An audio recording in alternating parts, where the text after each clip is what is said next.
Alright, now we're going to look at another EQ effect, and this time we're going to change the instrument that we're working with. So previous videos we looked at the chord progression.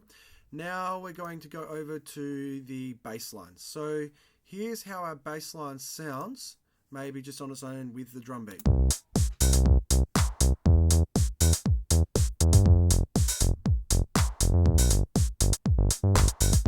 Okay, fairly straightforward bass line. Now, it's a little, although the sound is alright, I want to add a little bit more character to it. Now, with bass sounds, quite often when we're dealing with the really low frequencies, it's really hard to hear it once we get things layering more sounds in. So we're getting more synthesizer sounds, we've got a lead line, we've got a vocalist, we've got more drum sounds and lots of stuff happening in our production. Sometimes the bass line can get lost. So here's a trick that I've learned over the years, is to actually add a little bit of distortion to the mid and upper mid frequencies of the bass sound. So let's look at a distortion effect that we can apply to any of our sounds, but in this case we will use it on the bass line. So what I've gone ahead and chosen to use is the overdrive. Now the overdrive is a type of distortion where we take the original signal and just slam it through the processor. So it's really taking a lot of signal and it's emulating real world technology. So we're all familiar with guitar amps, perhaps stereo speakers. So if the sound going into the amplifier is very, very high, what happens is all the transistors on that effect, on that equipment, it just can't quite handle the amount of volume that's been put through them. So what then happens is it creates all these distorted effects. So that's essentially why it's called overdrive. We're overdriving beyond the limits of the piece of equipment that we're running, and it's creating our distorted sound. Sometimes that's a desirable sound, and that's why we have all these effects that emulate that sound. So the overdrive plugin is really straightforward.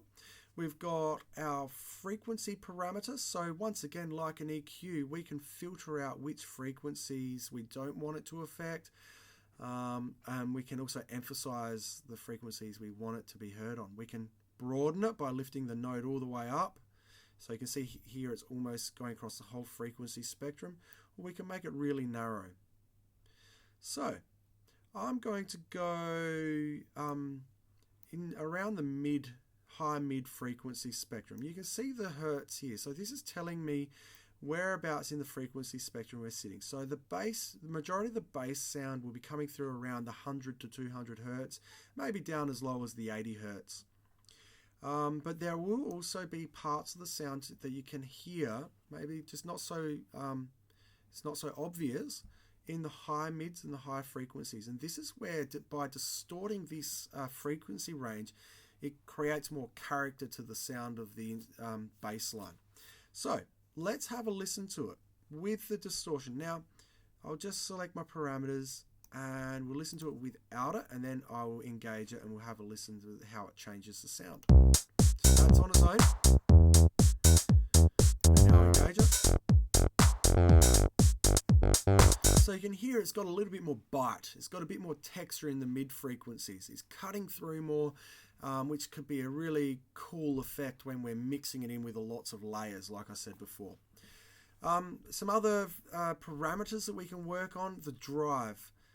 So if I ramp that all the way up, that's basically taking the original sound out of the synthesizer, the bass synth, and it's making a really loud signal going into this and really overdriving it. It's kind of what we call slamming it. Okay, slamming the effect. Let's have a listen to how that sounds when we're slamming it. So you can hear how it's really buzzy and quite bitey. We can also change the tones. So what sort of tone the distortion is giving out. So let's have a listen to that.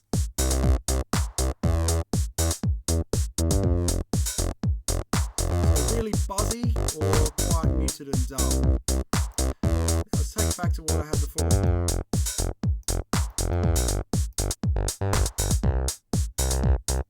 Yeah, I'm pretty happy with that.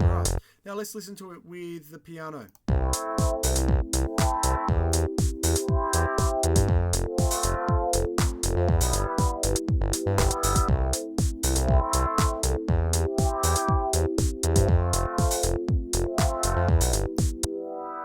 So that's pretty much it.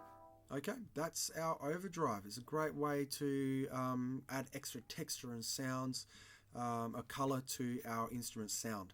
Like I've always said on the other tutorials, once you've got your head around this and you understand it, go check out YouTube and do a bit of an internet search. There's lots of great content on how to use effects in Ableton Live.